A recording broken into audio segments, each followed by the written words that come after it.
Dear Heavenly Father, Lieber himmlischer Vater, we want to thank you for this new week. wir wollen dir für diese neue Woche danken. And we want to thank you that we can come and open your word this morning. Wir wollen danken, dass wir jetzt kommen können und dein Wort diesen Morgen öffnen können. We want to pray, Lord, that you would open our minds Wir möchten bitten, dass du unseren Verstand öffnest and help us to see things that we may not have considered, und dass du uns hilfst, Dinge zu erkennen, die wir vielleicht noch nicht in Betracht gezogen haben, that new thoughts would develop, dass neue Gedanken sich entwickeln können and that we might see all things clearer, und dass wir alle Dinge klarer erkennen können and that we might understand this prediction that's coming. und dass wir diese Vorhersage verstehen können, die kommen wird. So we pray now that you would guide and lead our minds, Und wir bitten dich, dass du uns jetzt, unseren Verstand jetzt leitest und führst. and we ask all this in the name of Jesus. Und wir bitten all dies im Namen Jesu. Amen. Amen.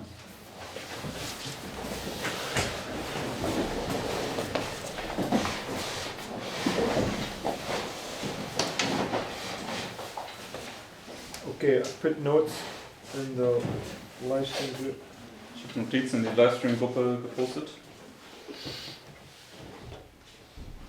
There's also both English and German quotes in there for the notes are only in English.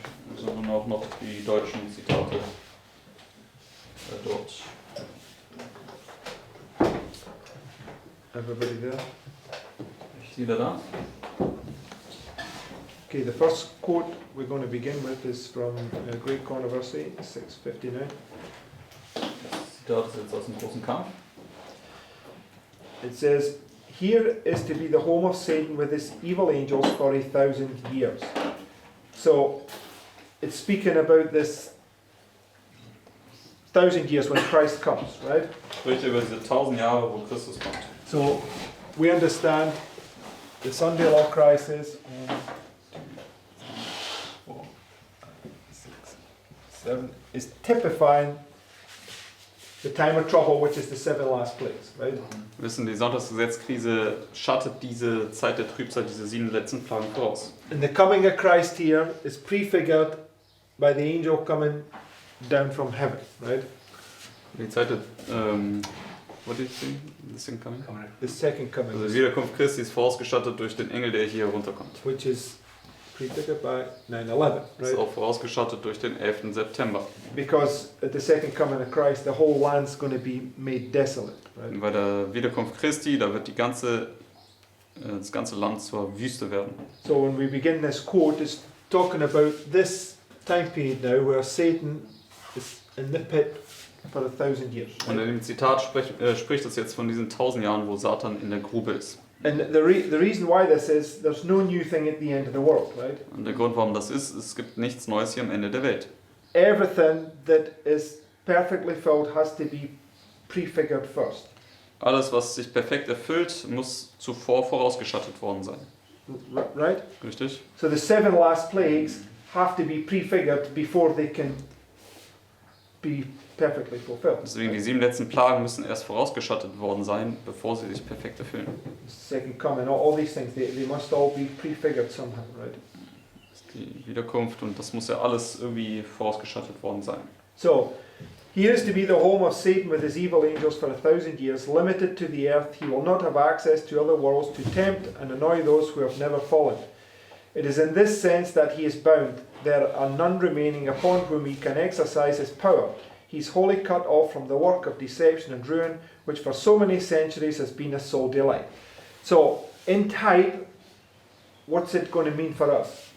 Also im Typus gesehen, was bedeutet das hier für uns? Das ist der erste Absatz. Yeah, it's a time of peace, but why is it a time of peace? Es ist eine Zeit des Friedens, aber warum? Because Satan is bound. Yes, but I'm asking, why? What does it mean for us? Satan ist gebunden, aber was bedeutet das für uns? We've talked about this before. There's nothing going to be happening in the time of peace. Wir haben das ja bereits schon angesprochen. Bedeutet das jetzt, dass gar nichts in der Zeit des Friedens passieren wird? No, so what does it mean for us, a time of peace? What does it tell us right there? Was bedeutet das hier für He uns? keeps the gospel. Satan can't touch us in that So Satan is refrained from exercising his power on you for this time period, right? Und Satan wird eingeschränkt, seine Macht über dich hier auszuüben in dieser Zeit. Okay.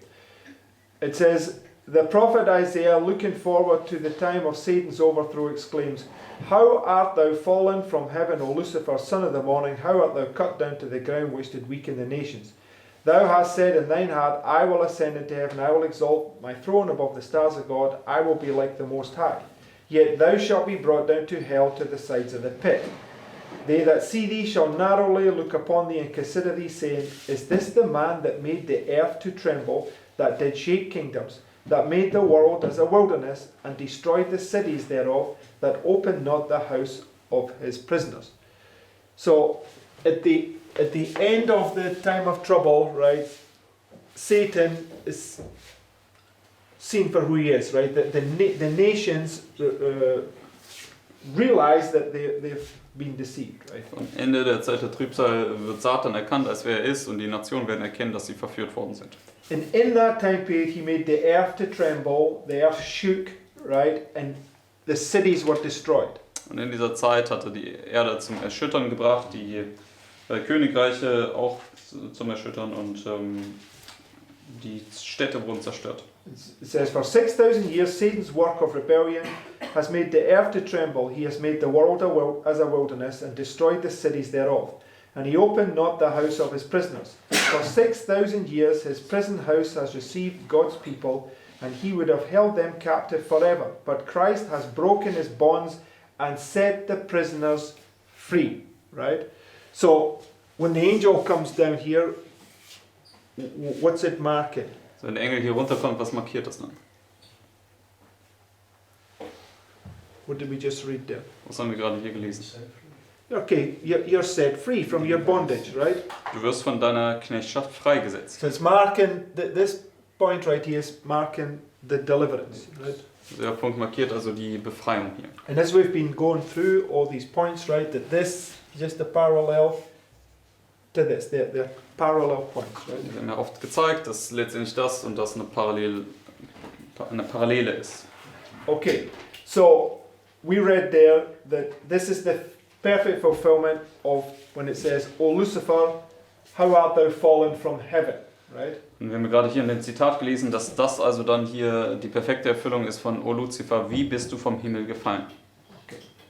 So, and it's because he falls from heaven because he made church and state, right? Which brought the time of trouble. Und er fällt ja vom Himmel, weil er Kirche und Staat zusammengeführt hat, was die Zeit der Trübsal herbeigeführt hat. Okay, so go to Revelation 9. Gehen wir jetzt zur Offenbarung 9, Verse 1. Vers 1 und 2. It says, And the fifth angel sounded, I saw a star fall from heaven unto the earth, and to him was given the key of the bottomless pit. He opened the bottomless pit, and there arose a smoke out of the pit as the smoke of a great furnace, and the sun and the air were darkened by reason of the smoke of the pit. Right? So, we understand that Satan gets loosed right there, right? Wir verstehen, dass Satan ja hier gelöst wird. Okay? And what happens at the end of the 1,000 years? Und was passiert hier am Ende der 1000 Jahre? No. It gets loosed, right?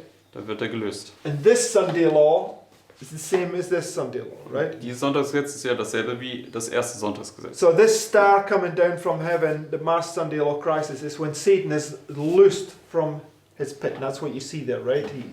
He's a fallen angel, and the bottomless pit is opened. Deswegen dieser Stern, der vom Himmel fällt, markiert, wie Satan gelöst wird. Er ist ein gefallener Engel, der vom Himmel fällt, und der Abgrund wird geöffnet, und auch dort. Right? So him being loosed out of his pit, right, is marking the Sunday law crisis, right? When he surrounds Jerusalem.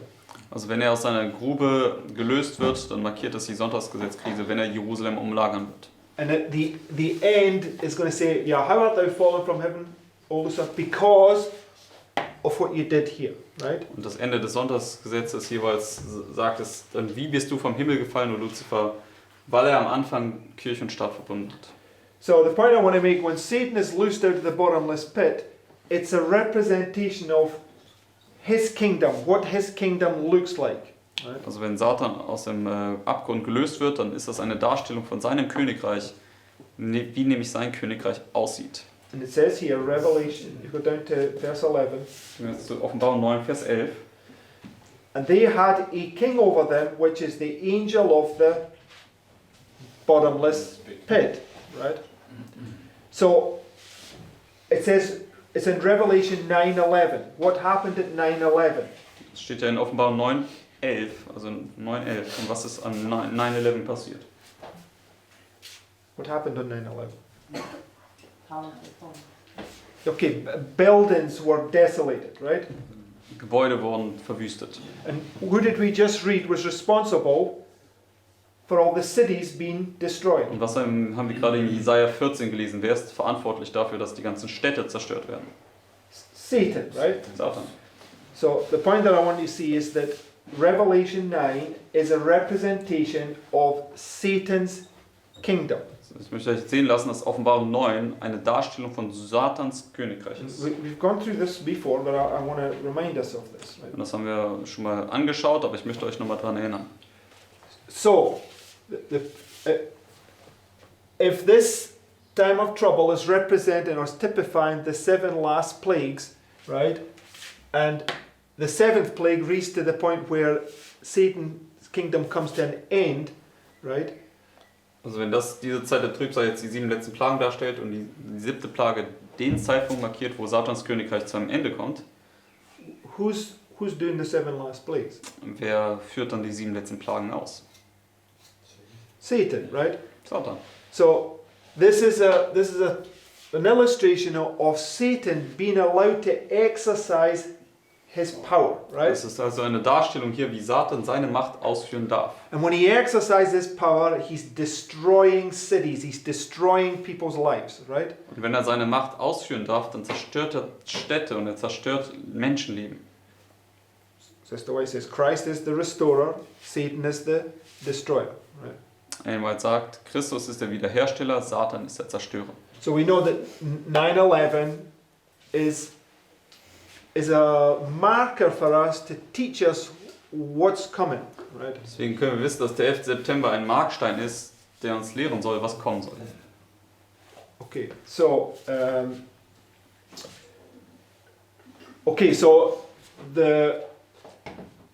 we were just saying there that the 7 last plagues have to be typified before they can be fulfilled perfectly, right? Wir haben ja gerade darüber gesprochen, wie die 7 letzten Plagen erstmal vorausgeschattet werden müssen, bevor sie sich dann ganz am Ende perfekt erfüllen können.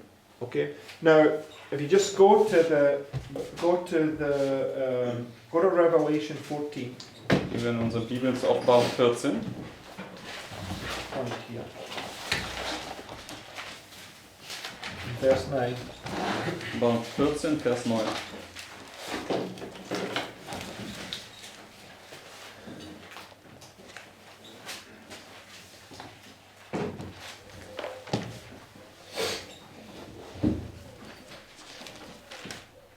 It says, And the third angel followed them, saying with a loud voice, If any man worship the beast in his image, and receive his mark in his forehead or in his hand, the same shall drink of the wine of the wrath of God, which is poured out without mixture into the cup of his indignation. And he shall be tormented with fire and brimstone in the presence of the holy angels and the presence of the Lamb. So, what's the punishment for receiving the mark of the beast? Das ist Vers 10. Was ist die Bestrafung, das Malzeichen des Tieres zu erhalten? The fire and the brimstone. Feuer und Schwefel. And just go back to Revelation 9. Gehen wir zurück zur Offenbarung 9. In verse 17. Offenbarung 9, Vers 17. It says, And thus I saw the horses in the vision, and them that sat upon them, having breastplates of fire and jacinth and brimstone, and the heads of the horses were the heads of lions, and out of their mouths issued fire and smoke and brimstone.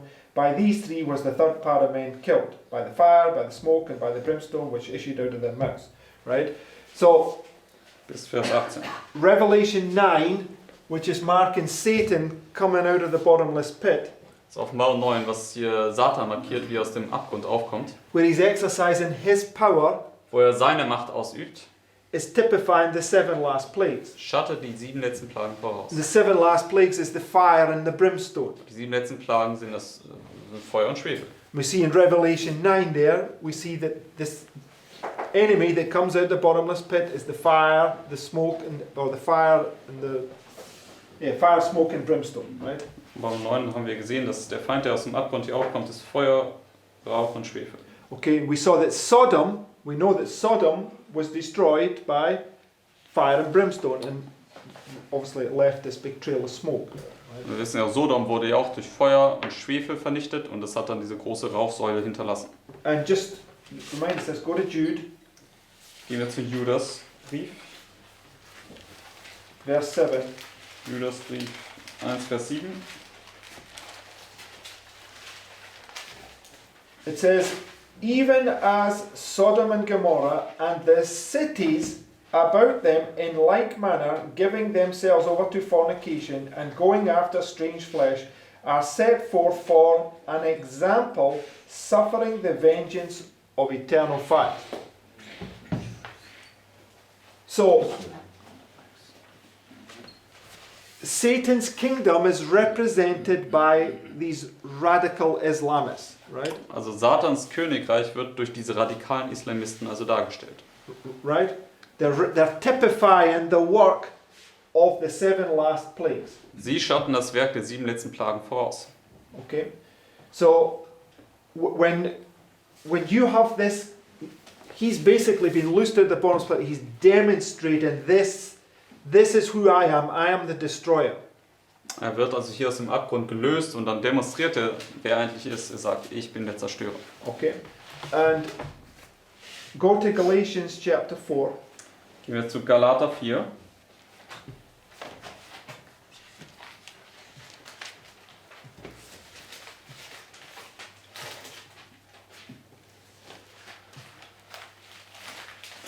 And this just confirms this thought. Right? Und das bestätigt einfach jetzt diesen Gedanken hier. Verse 22. Vers 22. It says, for it is written that Abraham had 2 sons, the one by a bondmaid, the other by a free woman. But he who was of the bondwoman was born after the flesh, but he of the free woman was by promise, which things are an allegory. For these are the 2 covenants, the one from the Mount Sinai, which gendereth to bondage, which is Agar. For this Agar is Mount Sinai in Arabia, and answereth to Jerusalem, which now is, and is in bondage with her children. But Jerusalem, which is above, is free, which is the mother of us all. For it is written, rejoice thou barren that bearest not, break forth and cry thou that travailest not, for the desolate hath many more children than she which hath a husband. Now we, brethren, as Isaac was, are the children of promise. But as then he that was born after the flesh persecuted him that was born after the Spirit, even though it is now. Bis Vers 29. So what do we have a representation here? Was für eine Darstellung haben wir hier? Born after the flesh persecutes the one in the spirit. Yes, it's part of it, but that's not really the theme is that there's talk about 2 covenants. Das Leitthema ist, es spricht über 2 Bündnisse. And these 2 covenants are likened unto 2 Jerusalems. Und diese 2 Bündnisse werden mit 2 Jerusalems verglichen. Right? Richtig? One Jerusalem's the true one, it's by promise. Ein Jerusalem ist das wahre, der andere ist durch Verheißung. And the other one's this one that's going to be destroyed. Beziehungsweise das eine ist das buchstäbliche und das andere ist durch die Verheißung und das eine wird dann aber zerstört werden. So where's the destruction of Jerusalem marked on our line? Und wo wird die Zerstörung Jerusalems auf unserer Linie markiert? Yeah, at the final phase. Same place as the destruction of Babylon, right? Am Ende, selbe Markierung, wo auch Babylon zerstört wird. So here's where these 2 groups of people are going to manifest themselves, right? Hier ist es ja, wo sich letztendlich diese 2 Gruppen von Leuten manifestieren werden. But who is used as an illustration to illustrate the wicked? Aber wer wird hier benutzt, um die Gottlosen in dieser Darstellung hier zu repräsentieren? Ishmael, right? Ismael. So Ishmael, the spirit of Ishmael, is a symbol of the children of the flesh, Der right? Geist von Ismael ist ein Symbol für die Kinder des Fleisches. Okay, so okay, so and that's the point that I want you to see here, right? Is that you see that Satan has been loosed here, his kingdom, and he's the destroyer, bringing down the 7 last plagues. Das, was ich hier sehen lassen möchte, Satan wird hier gelöst, er setzt sein Königreich auf, er ist der Zerstörer, er bringt die 7 letzten Plagen. And when you get to the end here, right, it's likened unto you're either of the children of Ishmael or you're the children of Isaac, or you're likened unto these two. Und wenn du hier ans Ende kommst, dann bist du entweder Teil der Kinder von Ismaels oder Teil der Kinder von Isaaks. And Ishmael is representing these the spirit of Satan that's been coming through in Revelation 9, right? Ismael stellt die Kinder derjenigen dar, die diesen Geist Satans haben, die hier durch Offenbarung 9 dargestellt werden. So what I want to see is that the 7 last plagues are prefigured by Ishmael, right? It's prefigured by his destructive nature. Also was er zeigen möchte, ist, dass die 7 letzten Plagen durch Ismael dargestellt werden, durch seinen zerstörerischen Geist oder seine zerstörerische Natur. But the question is, it says, the children of the flesh persecute the children of the promise. Aber es sagt uns hier, dass die Kinder des Fleisches die Kinder der Verheißung verfolgt haben. But Islam are not persecuting God's people. Who is? Aber der Islam, der verfolgt hier nicht Gottes wahres Volk, sondern wer tut das hier in der Zeit? Rome, right? Das ist Rom. So what's it doing here? Also was macht das hier für uns? Sure, Islam can be, Ishmael can be Rome and Islam. No, it's not showing that. It's showing that the children of Rome have the same character as this star that comes down from heaven right here, Das right? zeigt uns, dass die Kinder Roms denselben Charakter haben wie dieser Stern, der hier vom Himmel kommt. It wants you to see that they're all of the same character. It's all about character. It's all about characters who you belong to. Either belong to Christ or belong to Satan. Das Right? zeigt uns letztendlich, dass sie alle von demselben Charakter sind. Denn entweder gehörst du vom Charakter her zu Christus oder zu Satan. Okay, so and this is what I believe Galatians is trying to show you. It's trying to show you the end result. You're going to either be like your master, Satan, or like your master, Christ. Right? Also das ist, glaube ich, was Galater zeigen möchte. Am Ende wirst du letztendlich wie entweder Satan oder Christus sein. Je nachdem, welchen Meister du wählst. Okay, now the final review here, right, is marking the point, which is the close of probation, right? Und die finale Untersuchung markiert ja hier den Punkt, was das Ende der Gnadenzeit darstellt. And when the close of probation comes, what comes then? Und wenn das Ende der Gnadenzeit kommt, was kommt dann auch? The 7 last plagues, Die right? 7 letzten Plagen. And it's during the 7 last plagues you got the 144,000 and all the wicked, and they're both demonstrating which group they are, right? Und es ist während der 7 letzten Plagen, wo du die 144.000 hast und die ganzen Gottlosen, die dann demonstrieren, wer sie eigentlich sind. Okay, so just in one sense, right here at this point, both groups are going to manifest who they are. They're either of Isaac or they're of Ishmael, right? Also, um mal zusammenzufassen, hier am Ende werden also alle demonstrieren, zu welcher Gruppe sie gehören. Entweder zu Isaac oder zu Ismael. So when Satan is loosed here, when they make a Sunday law here, what does the Lord want to do according to Revelation chapter 7? Also wenn sie hier das Sonntagsgesetz machen, was möchte der Herr eigentlich gemäß Offenbarung 7 hier tun? Yeah, he wants to let Satan pour out the 7 last Er plagues, right? möchte eigentlich dem Satan die Erlaubnis geben, die 7 letzten Plagen auszugießen. But he holds him, he restrains him from having his full power, right? Aber er hält ihn dann zurück und er zügelt ihn, dass er nicht die gesamte Macht ausüben kann. Why? Warum?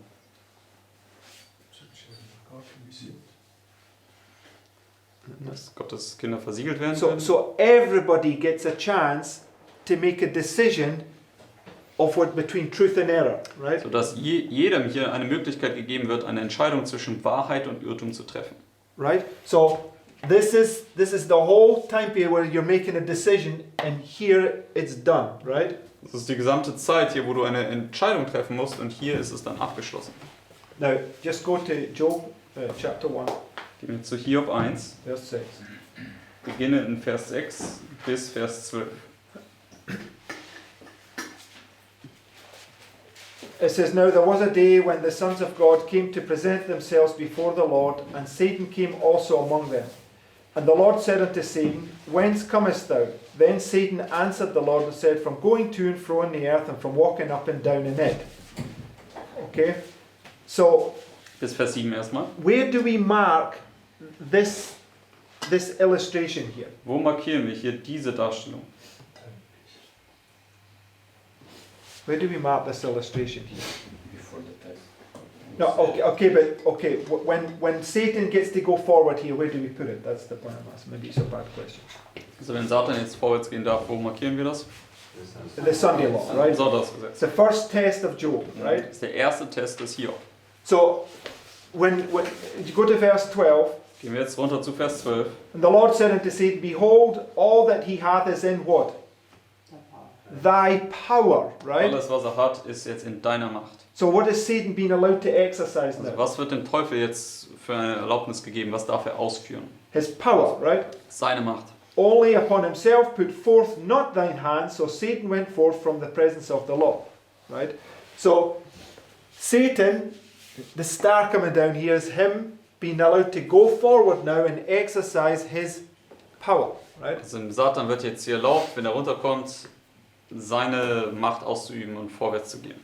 Okay, but prior to this point, right, he's been going to and fro through the earth, right? Aber vor diesem Punkt ist er hin und her auf der Erde gegangen. Now we used to understand that going to and fro the earth is represent only the 7 last plagues, right? Wir haben zuvor verstanden, dass hin und her wandern auf der Erde nur auf die 7 letzten Plagen sich bezieht. But we know that Goliath here in the time of peace, right, what's he doing? Aber wir verstehen, dass Goliath hier in der Zeit des Friedens, was tut er? Walking to and fro, Er right? geht auch dort auf und ab. What is Satan doing when he's in the pit for 1,000 years? Was tut Satan hier in den 1000 Jahren?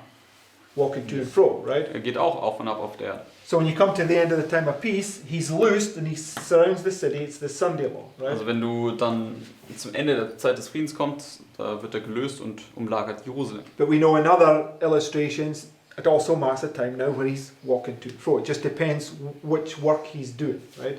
Und in anderen Darstellungen markiert das dann auch, wo er hin und her streift. Also kann beide Zeiten repräsentieren, Zeiten des Friedens Okay. und der Trübsal. But in this illustration here, he's in the time of peace and then he's loosed to go and do this work upon God's people, right? In dieser Darstellung ist er in dieser Zeit des Friedens und dann wird er gelöst und darf dieses Werk über Gottes Volk bringen. So in verse 8, Vers 8. And the Lord said unto Satan, Hast thou considered my servant Job, that there is none like him in the earth, a perfect and upright man, one that feareth God and escheweth evil? So Satan is coming down, right, and he's going to manifest, he's going to use all his agents to try and deceive and ensnare God's people. Right? Satan kommt ja herunter und wird all seine Werkzeuge benutzen, um letztendlich Gottes Volk zu verstricken und zu verführen. But God's people who stand for the truth are going to try and win as many people that Satan has ensnared into the truth. Right? Aber Gottes Volk, welches hier für die Wahrheit einstehen wird, werden natürlich versuchen, so viele Leute zu befreien, die Satan zuvor verstrickt hat. Because the Lord never punishes without a warning, right? Denn der Herr, der bestraft ja nie, ohne zuvor zu warnen. And Sister White has this quote, she says that the wicked can only be warned when they see those that believe the truth and are sanctified through the truths standing on high and holy principles, or something to that. Ellen White hat ja dieses Zitat, dass die Gottlosen nur wirklich gewarnt werden, wenn sie Gottes Volk sehen, wie sie nach hohen und heiligen Prinzipien handeln und die Wahrheit verkündigen. Okay, and this is what Job is representing, right? Und das, was Hiob hier repräsentiert. Next quote. Nächstes Zitat. It says, it is in a crisis that character is revealed. When the earnest voice proclaimed at midnight, Behold, the bridegroom cometh, go ye out to meet him, and the sleeping virgins were roused from their slumbers, it was seen who had made preparation for the event. Das Zitat aus Christi Gleichnis 24. Both parties were taken unawares, but one was prepared for the emergency. The other was found without preparation. So now, a sudden and unlooked for calamity, something that brings the soul face to face with death, will now show whether there's any real faith in the promises of God. Will show whether the soul is sustained by grace. The great final test comes at the close of human probation. Will it be too late for the soul's need to be supplied? So, it says it's in a crisis that character is what? Revealed, right? So in einem Entscheidungspunkt oder im Englischen einer Krise offenbart sich der Charakter. And it says that this is at the close of human probation, right? Und es sagt das Zitat hier, das ist am Ende der Gnadenzeit für die Menschheit. Now we know that in one sense it's marking the final test here at the midnight cry. Und wir wissen, dass es in einem Sinne hier diesen finalen Test hier im Mitternachtsruf darstellt. Okay? But we know that this right here is an illustration of 1, 2, 3, 4, 5, 6, the 7 last plagues, right? Wir wissen, dass es auch eine Darstellung ist von den 7 letzten Plagen. And it's typifying the close of probation, right? Und das schattet das Ende der Gnadenzeit voraus. Okay. But this is the perfect illustration of the close of probation, the final review, right? Aber die finale Untersuchung ist ja die perfekte Darstellung des Endes der Gnadenzeit. With the 7 last plagues poured out, Wo right? die 7 letzten Plagen ausgegossen werden. And it's where all characters going to be revealed. Und das ist auch, wo jeglicher Charakter offenbart werden wird. Because it says it's in a crisis that characters revealed. Denn es sagt es ja, in einer Krise wird der Charakter offenbart. What's the two great crises that they talk about in the Desire of Ages?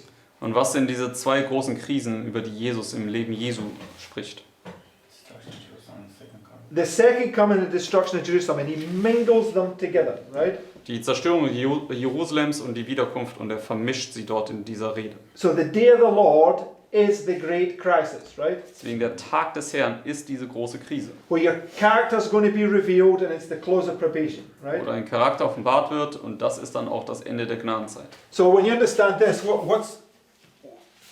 this is also it, right? Das ist dann auch das Ende der Gnadenzeit. What's it teach us? Was lehrt uns das? The Alpha and Omega, the beginning and the end, right? Alpha und Omega, Anfang und Ende. Right, so you've got a demonstration of character at the beginning, and then you've got a demonstration of character at the end, right? Das ist eine Offenbarung des Charakters hier am Anfang und auch am Ende. Right? Just showing you two different aspects, right? Es zeigt dir einfach dasselbe auf zwei unterschiedlichen Aspekten basierend. Okay, now, so, go to 2 Thessalonians chapter 2, Gehen wir jetzt zu 2. Thessaloniker Kapitel 2, verse 3. Verse 3 bis 4.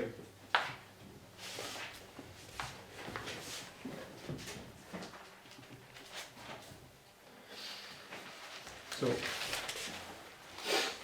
okay, just let's put this on here. Right, so you've got. Do we have a star falling from heaven right here, the midnight cry? Haben wir hier einen Stern, der am Mitternachtsruf hinabfällt. Yes. What's opened right here? Und was wird hier geöffnet? The bottomless pit. Der Abgrund, der bodenlose Abgrund. And it's marking the French Revolution, right? Und es markiert die französische Revolution. And the French Revolution is typifying the 7 last plagues. Die französische Revolution, die schattet die 7 letzten Plagen voraus. Which is at the final review, Was auch die finale Untersuchung ist. right? Here, the day of the Lord. So all marking the same thing, right? Genau, hier dann, das ist ja dasselbe, der Tag des Herrn. Okay, so 2 Thessalonians chapter 2, verse 3. 2. Thessaloniker 2, Verse 3 bis 4. Let no man deceive you by any means, for that day shall not come, except there come a falling away first, and the man of sin be revealed, the son of perdition. So, the second coming, or the day of the Lord, will not come until the 1260 is complete, right? Also die Wiederkunft wird nicht stattfinden, es sei denn, die 1260 ist zuvor zum Abschluss gekommen. So, 1260 is this 7 last plagues, right? Diese 1260 sind diese 7 letzten Plagen.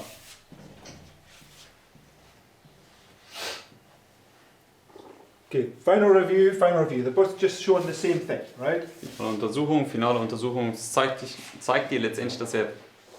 So there has to be a falling away first and the man of sin be revealed, right? Es muss zuerst ein Abfall kommen und der Mensch der Sünde muss geoffenbart werden. Falling away, man of sin be revealed, right? Ein Abfall, der Mensch der Sünde wird offenbart. Okay. So, and we know that the perfect fulfillment of this, of verse 4 there, it says, who opposeth and exalteth himself above all that is called God and is worshipped, so that he, as God, sitteth in the temple of God, showing himself that he is God. The perfect fulfillment is here at the midnight cry, right? Diese perfekte Erfüllung von Vers 4 ist dann hier im Mitternachtsruf. But it's marking the point where the Pope sits back on the throne and claims himself to be Christ, right? Das markiert den Punkt, wo der Papst wieder zurück auf seinen Thron gekommen ist und vorgibt, Christus zu sein. Okay, and the deadly wound gets healed here, but you don't see him, and he manifests himself right here, right? Die Todeswunde wird hier geheilt, aber du siehst ihn in dieser Zeit nicht, aber er wird hier offenbart werden. Okay, 1260, right? Das ist dann diese 1260, Which is this, right? was auch das hier ist. Yes? Okay. So, but go to Revelation 6, Gehen wir jetzt zur Offenbarung 6. put these things in place. Offenbarung 6, Verse 12 bis 17. And this is the sixth seal. Und das spricht hier über das 6. Siegel. So the first four seals are here, right? 1, 2, 3, 4, 5. Wir haben die Siegel 1, 2, 3 bis hier, das 4. und das 5. Siegel. Right? So the sixth seal. Das 6. Siegel jetzt. And I beheld when he had opened the sixth seal, and lo, there was a great earthquake, and the sun became black as sackcloth of hair, and the moon became as blood, and the stars of heaven fell into the earth, even as a fig tree casteth her untimely figs when she's shaken of a mighty wind. So what's verse 13 marking? Was markiert hier Vers 13? No, what's 13 marking?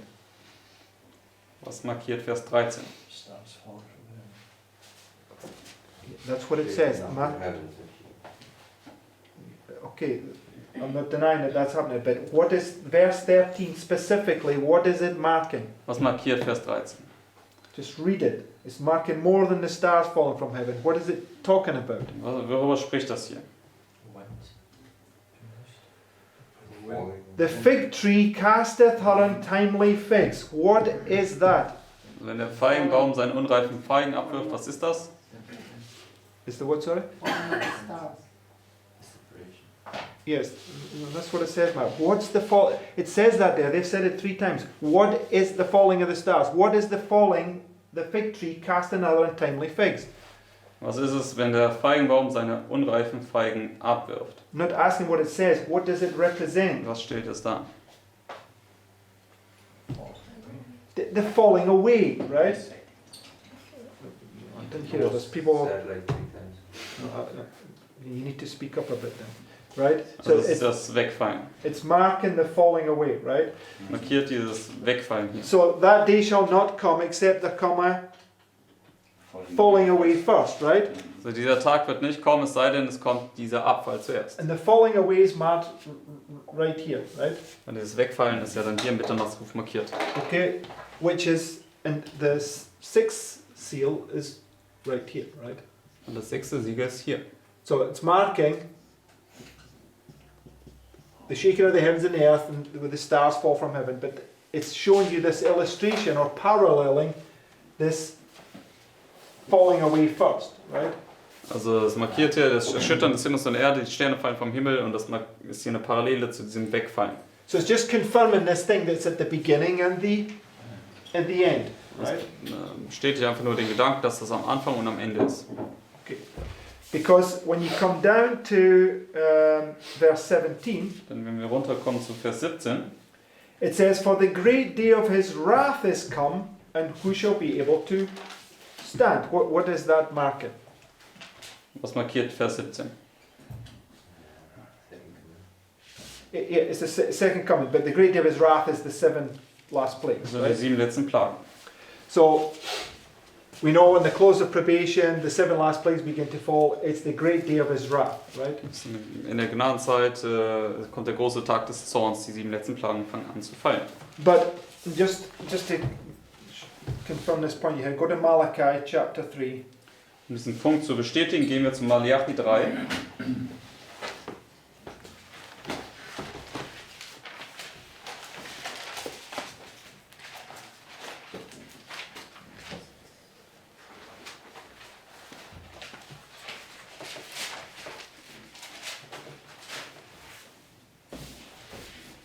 Verse 1. Malachi 3, Vers 1. It says, Behold, I will send my messenger, and he shall prepare the way before me, and the Lord whom ye seek shall suddenly come to his temple, even the messenger of this covenant whom ye delight in. Behold, he shall come, saith the Lord. But who may abide the day of his coming, and who shall stand when he appeareth? For he is like a refiner's fire, like a fuller's soap. So, when was this fulfilled in Millerite history? Bis Vers 2. Wann hat sich das in der Millerzeit erfüllt? October 22nd, right? Am 22. Oktober. Right? But October 22nd, when it says who shall be able to stand, was referring to the investigative judgment. Aber am 22. Oktober, wenn dort gesagt worden ist, wer ist in der Lage zu bestehen, hat sich auf das Untersuchungsgericht bezogen. Okay? So, when you go to Daniel chapter 7, when the thrones are set down and the books are opened, it's representing two different things, right? Deswegen, wenn du zu Daniel 7 kommst, wenn die Throne aufgestellt werden, das Gericht setzt sich, die Bücher werden geöffnet, das markiert 2 unterschiedliche Ereignisse. It's marking this point, the investigative judgment begins, right? Es markiert den Punkt, wo das Untersuchungsgericht anfängt. And it marks the end when he says, he that is unjust, let him be unjust still, right? Aber es markiert auch das Ende, wo es dann gesagt wird, wer ungerecht ist, bleibt weiterhin ungerecht. Who shall be able to stand the 7 last plagues? Right? Wer wird in der Lage sein zu bestehen in den 7 letzten Plagen? But it's typified here because you're going to demonstrate your character during the time of trouble. Right? Aber das wird schon vorausgestattet hier, denn hier wirst du auch deinen Charakter in dieser Zeit der Trübsal demonstrieren. Just like the 144,000 will demonstrate their character during the 7 last plagues. Genauso wie die 144.000 ihren Charakter in den 7 letzten Plagen demonstrieren werden. Everybody following? Kann jeder It's all folgen. things we've gone through before, right? Alles Dinge, durch die wir bereits hindurchgegangen sind. Okay, so go to Genesis 16 and verse 12. Gehen wir jetzt zu 1. Mose 16, Vers 12. So going back to look at Ishmael, who's the children of the flesh. Wir wollen zurückgehen zu Ismael, welcher ja die Kinder des Fleisches darstellt. But he's also the father of Islam, right? Aber er ist auch gleichzeitig der Vater des Islams.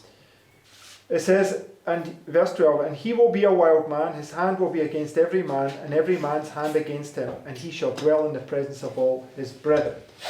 So, what's the character of Ishmael? Was ist der Charakter des Ismaels? Fighting. Yeah, fighting, that's one way to put it, but it's Ein kämpferischer. it's representing that there's no peace, there's nothing but chaos and war and bloodshed, right? Also es wird dargestellt, dass da kein Frieden ist in ihm, nur Chaos und Blut und ja, Krieg. Okay, in the Middle East, ever since I was a child, all I've ever seen in the Middle East is war and bloodshed and them all fighting against each other. Also im Mittleren Osten kann man die ganze Zeit nur beobachten, wie dort Krieg und Kämpfe und Blutvergießen ist. It's the spirit of Ishmael, right? Das ist der Geist des Ismaels. Right? And it's to teach us something. The physical representation of the war that goes on in the Middle East is teaching us something spiritual. Und diese physische Manifestation der Kriege da im Mittleren Osten lehrt uns auch etwas Geistliches. So according to Galatians chapter 4, what's it teaching us? Und gemäß Galater 4, was lehrt uns das?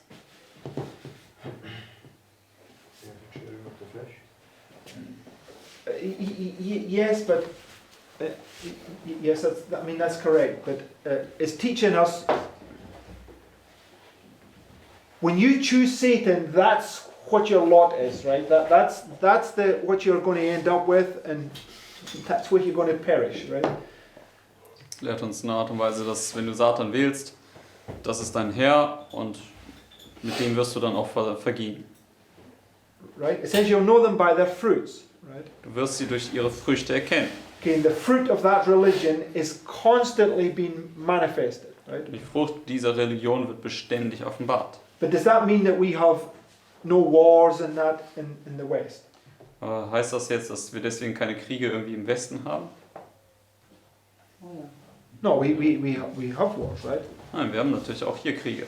But these wars are always manifested, and this is what we're learning, it's always through Rome, right? All the wars point back to Rome, right? Wir wissen, dass die ganzen Kriege letztendlich immer durch Rom angestachelt werden. Das ist ja, was wir gesehen haben. Okay, now I just want to show you this character. Go to Isaiah chapter 19. Lass uns diesen Charakter in Jesaja 19 finden. Verse 1.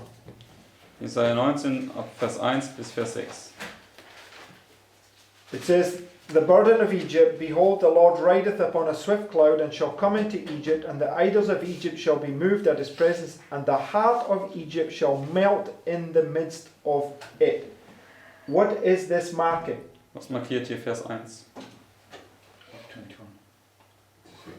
It's the second coming of Christ, right? Die Wiederkunft Christi. When Christ comes on the clouds and he's going to bring the 7 last plagues, right? Christus auf der Wolke kommt und die 7 Plagen mit sich bringt. But look what it says. It says, And I will set the Egyptians against the Egyptians, and they shall fight every one against his brother, and every one against his neighbor. City against city, kingdom against kingdom. Now where did we just read that? Also wo haben wir das gerade gelesen, was hier in Vers 2 beschrieben wird? Genesis 16 and verse 12, right? 1. Mose 16, Vers 12. Okay, because every man's hand will be his hand will be against every man, and every man's hand against him. It's the same spirit, right? Jedermanns Hand wird gegen ihn kommen und seine Hand gegen jedermanns Hand. But this is speaking about Egypt now. Das ist derselbe Geist, aber das spricht jetzt hier über Ägypten. And Egypt is a symbol of the world, right? All the nations, right? Ägypten ist ein Symbol für die Welt, für die gesamten Nationen. In verse 3 it says, And the Vers 3. spirit of Egypt. The what? Und der was? Der Geist Ägyptens. So what's happening here is talking about the spirit of Egypt, right? Spricht hier über den Geist Ägyptens, was hier letztendlich passiert. The spirit of Egypt shall fail in the midst thereof, and I will destroy the counsel thereof, and they shall seek to the idols, to the charmers, and to them that have familiar spirits, and to the wizards. And the Egyptians will I give over into the hand of a cruel lord, and a fierce king shall rule over them, saith the Lord of hosts. Okay, Bis Vers 4. what is happening right there? Was passiert hier? We know it's the close of the way Christ coming, but what is happening according to the verse that we just read? Was passiert hier gemäß dem Vers, den wir gerade gelesen haben? Okay, the cruel lord and the fierce king is Satan, right? Also dieser grausame Herr und der harte König ist Satan. Why are they being given over to this fierce lord? Und warum werden sie zu diesem harten Herr übergeben? Chosen. Okay, how have they chosen him? Sie haben ihn gewählt. How do you know they've chosen him? Woher weißt du, dass sie ihn gewählt haben? Okay, right. Because it's in a crisis that character is revealed, right? Weil sie es in dieser Krise demonstrieren. They're revealing right here in verse 2 that they have the character of the children of the flesh, Sie right? offenbaren hier nämlich in Vers 2, dass sie den Charakter der Kinder des Fleisches haben. Which was Ishmael. Welcher Ismael war. In Ishmael's, every man's hand is against him and his hand is against every man. Und Ismael ist jedermanns Hand gegen jeden und seine Hand, jedermanns Hand gegen ihn und seine Hand gegen jedermanns. So we'll talk about this prediction in this waymark, right? Wir sprechen über diese Vorhersage hier an dieser Wegmarke, richtig? And what are we saying is going to happen right here? Und was sagen wir, was passiert hier? Sorry? Vorhersage tritt ein, ja? Yes, we're talking about the prediction, right? But we're asking what is going to happen? What is the prediction? Also was sagen wir voraus? Was ist die Vorhersage? In order, what comes first? Was kommt zuerst? The south is going to rise against the north, right? Zuerst kommt der Süden gegen den Norden. Now, where do we see that represented Wo finden wir das in prophecy? in der Prophetie dargestellt?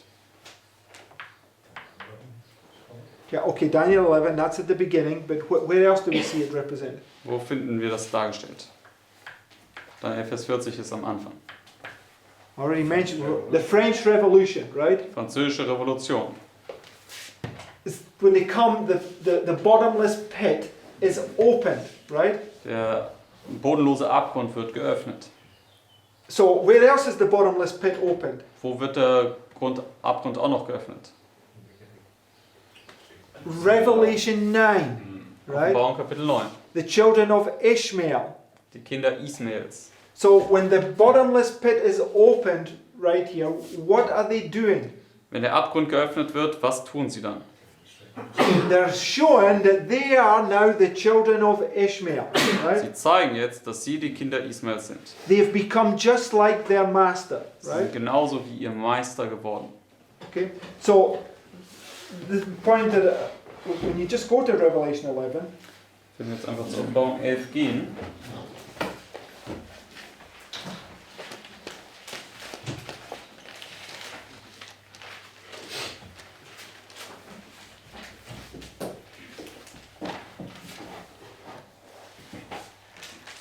so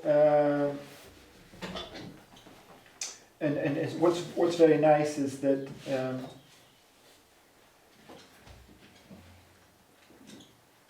okay, so verse 7. Offenbarung 11, Vers 7. And when they shall have finished their testimony, the beast that ascendeth out of the bottomless pit shall make war against them and kill them and overcome them, and make war against them and shall overcome them and kill them. So, who's a murderer from the beginning? Wer ist ein Mörder von Anfang an? Satan, right? Satan. So, by this act right here, they demonstrate that they are Satan's children. Also durch diese Handlung hier demonstrieren sie dann, dass sie Satans Kinder sind. And when you come down to verse 11, Darunter gehst du Vers 11. and after 3 days and a half, the Spirit of life of God entered into them, and they stood upon their feet. A great fear fell upon them which saw them. This is the children of God, right? Vers 11 spricht jetzt über die Kinder Gottes. They're being delivered. Sie werden hier befreit. And they heard a great voice from heaven saying unto them, Come up hither. And they ascended up to heaven in a cloud, and their enemies beheld them. And the same hour was there a great earthquake. Bis Vers 13. When Christ comes, what is there? Also zur selben Stunde gab es ein großes Erdbeben und wenn Christus kommt, was passiert dann? A great earthquake. Ein right? großes Erdbeben.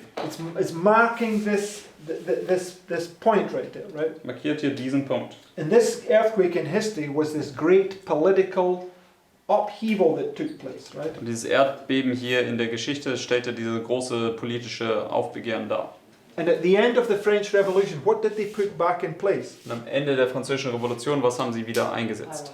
They allowed freedom of religion, right? Sie haben eine religiöse Freiheit erlaubt. That's what's bringing a time of peace, right? Und das ist, was diese Zeit des Friedens It's herbeiführen wird. teaching us that in this time period, these 2 time periods here, you will have time to go forth and preach the gospel unhindered, right? Also das lehrt uns also, dass in dieser Zeit wir ungehindert das Evangelium verkündigen können.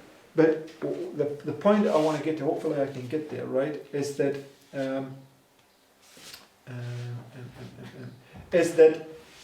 the second, because if you just come down to verse 14, Der Punkt, den ich eigentlich machen möchte, ist, wenn wir zu Vers 14 kommen. at the end of the French Revolution, it says, the second woe is past, and behold, the third woe cometh quickly. Steht das zweite Wehe zu Ende ist und die dritte Wehe kommt rasch. So what's it telling us that the French Revolution is? Also was lehrt uns das? Was ist die Französische Revolution? It's something to do with the second woe, Es hat right? etwas mit der zweiten Wehe zu tun. And when the second woe is opened, what is loosed? Und wenn die zweite Wehe hier geöffnet wird, was wird gelöst? The 4 winds, Die right? 4 Winde, Which is the 7 last plagues, was auch die 7 letzten Plagen sind. right? Richtig? Got to see that. So when Das müssen wir sehen. the French Revolution, when that bottomless pit is opened, it's marking the spirit of Satan who's going to bring the 7 last plagues, right? Also, wenn der Abgrund geöffnet wird, die französische Revolution ist markiert, wenn Satan die 7 letzten Plagen bringt. So this point is just also illustrated at this point, right? The Dieser great Punkt crisis. ist dann auch an diesem Punkt illustriert, diese große Krise. So when the south rises against the north right here, Wenn der Süden also gegen den Norden hier aufbegehrt, represented by the 10 kings eating our flesh and burning it with fire, dargestellt wie die 10 Könige ihr Fleisch fressen und sie mit Feuer verbrennen, they're showing that they are the children of Satan, right? zeigen sie dadurch, dass sie die Kinder Satans sind. You just go in the news and see these radical leftists, and they are the children of Satan, right? Können nur in die Nachrichten schauen und diese radikalen Linken sehen, die sind die Kinder Satans. So what have they shown that they're ripe for? Und ripe oder That right? ripe. Okay, also was zeigen sie? Wofür sind sie bereits reif? Okay, the harvest, but okay, so they're ripe for destruction, Sie right? sind reif für die Zerstörung. So who's the destroyer? Und wer ist der Zerstörer? Satan, right? Satan. Their own father that they've chosen, right? Ihr eigener Vater, den sie gewählt haben. So they're ripe for the 7 last plagues, right? Sind reif für die 7 letzten Plagen. Which is prefigured by what? Und das ist wodurch vorausgestattet? By Islam. Durch den Islam. Okay, that's the point I want to get. So when they rise up, the south rise against the north, they prove whose children they are, who's going to punish them now. Deswegen, wenn der Süden jetzt hier gegen den Norden aufbegehrt, dann zeigen sie, dass sie Satan gehören, dass sie reif für die Zerstörung sind. Und wer wird sie jetzt bestrafen? Islam, the east wind, Der Islam, der Ostwind. right? Because they're showing that they're all of the same. They're all of the same kingdom, and they're now going to. Every man's going to fight one against another, and they're going to get destroyed. Sie zeigen letztendlich, dass sie alle vom selben Königreich abstammen und sie begehren alle auf und dann werden sie alle zusammen zerstört. So when you go back to Isaiah 19 and verse 3, Wenn wir jetzt zurückgehen zu Jesaja 19, Vers 3, it says, "And the spirit of Egypt," right? This when nation against nation, kingdom against kingdom, brother against brother. also der Geist Ägyptens ist ja Nation gegen Nation, Königreich gegen Königreich, Stadt gegen Stadt, Bruder gegen Bruder. It says it's the spirit of Egypt, right? Das sagt nicht hier die Bibel, das ist der Geist Ägyptens. And if you go to Ezekiel 29 and verse 3, Wenn wir jetzt zu Hesekiel 29, Vers 3 gehen, it says, "Speak and say, Thus saith the Lord God, Behold, I am against thee, Pharaoh king of Egypt, the great dragon that lieth in the midst of his rivers, which has said, My river is mine own, and I have made it for myself." So, who is Egypt symbolized by here? wer ist Ägypten? Durch was wird es hier symbolisiert? Satan, right? Drache, der Drache, Satan. So it's showing that Egypt has the exact same spirit as the spirit of Ishmael. Zeigt uns hier, Ägypten hat genau denselben Geist wie Ismael. And where is he lying? Und wo liegt er hier? In the rivers, right? Inmitten der Flüsse. Now go to Revelation 16, Gehen wir jetzt zur Offenbarung 16. verse 12. Offenbarung 16, Verse 12 bis 15. It says, "And the 6th angel poured out his vial upon the great river Euphrates, and the water thereof was dried up, that the way of the kings of the east might be prepared." So, the 6th plague here, right, where is it parallel to? Die 6. Plage, womit wird sie jetzt hier parallel gesetzt?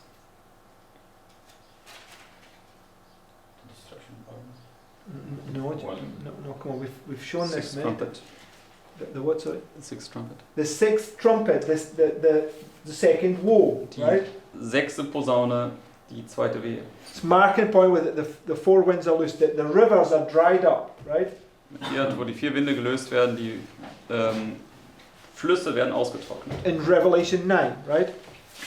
Just right here, Das right? ist die Offenbarung 9, ist genau hier dann markiert. The second woe, right? 4 winds are loosed. 2. Wehe, die 4 Winde werden gelöst. The river Euphrates is dried up. Und der Euphratstrom wird ausgetrocknet. Okay? So we already understand that this 4 winds being loosed is typifying this 4 winds being loosed, right? Wir verstehen ja, dass dieses Lösen der 4 Winde hier, das Lösen der 4 Winde hier darstellt. Right?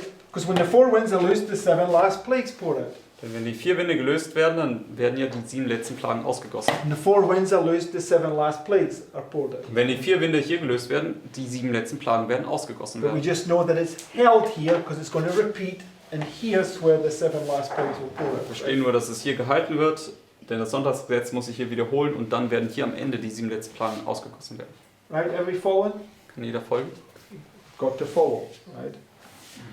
So, and it says here that, so the kings of the east, who are the kings of the east that's coming? Und wer sind hier die Könige des Ostens in Vers 12? Die kommen.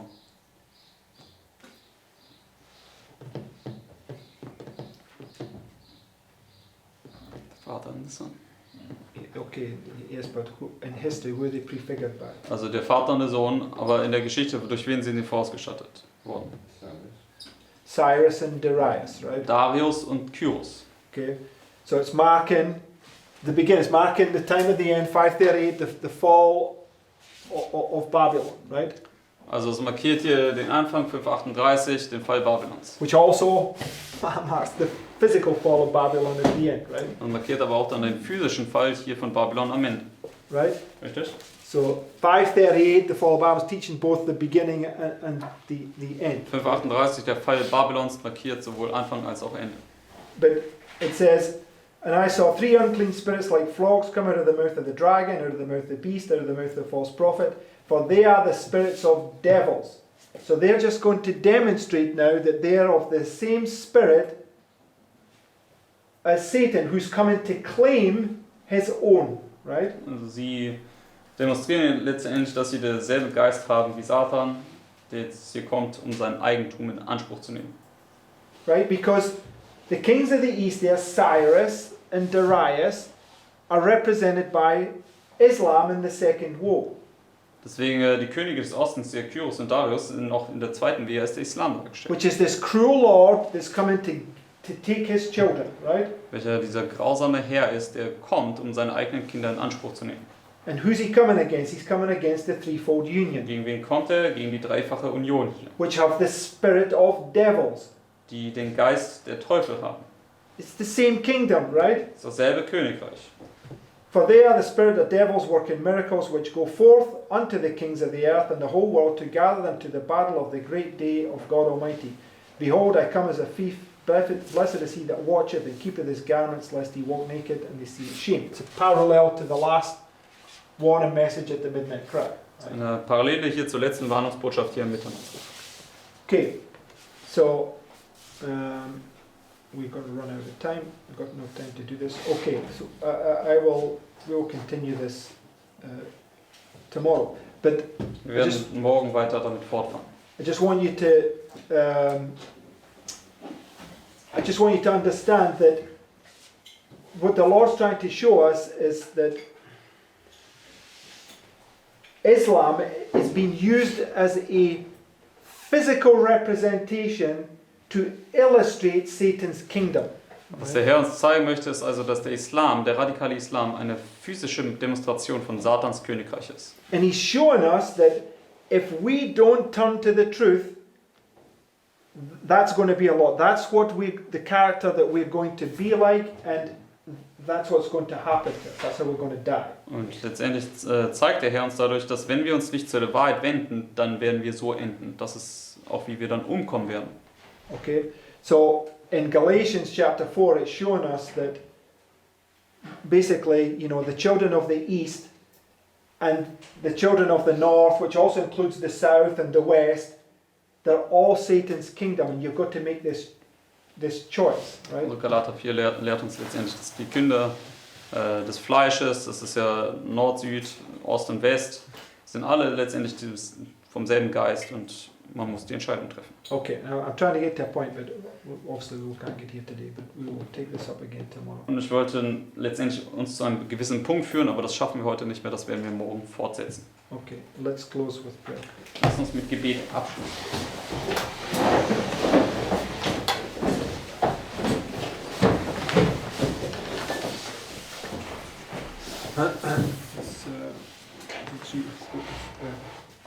Close good. Ja, Heavenly Father, Lieber himmlischer Vater, we thank you once again for this day. wir danken dir ein weiteres Mal für diesen Tag. We thank you for your word that you're opening up to understanding. Wir danken für dein Wort, das du unser Verständnis öffnest. We ask and pray that you would help us to keep up with this advance in life. Und ich möchte bitten, dass du uns hilfst, mit diesem fortschreitenden Licht auch Schritt zu halten. And as we go from this classroom, Lord, that we would not forget these things but dwell upon them. Und dass, wenn wir jetzt aus diesem Klassenzimmer hinausgehen, dass wir diese Dinge nicht wieder vergessen, sondern darüber nachdenken. And we claim the promise, Lord, that those things that have been revealed belong unto us and our children forever. Und wir nehmen die Verheißung in Anspruch, dass die Dinge, die uns offenbart sind, uns und unseren Kindern für immer gehören. So please fix these things in our minds, Lord, that we would rightly divide your word, that we would have these lines in our minds. Deswegen bitte, Herr, verankere diese Dinge in unserem Verstand, dass wir die Linien richtig in unserem Kopf haben.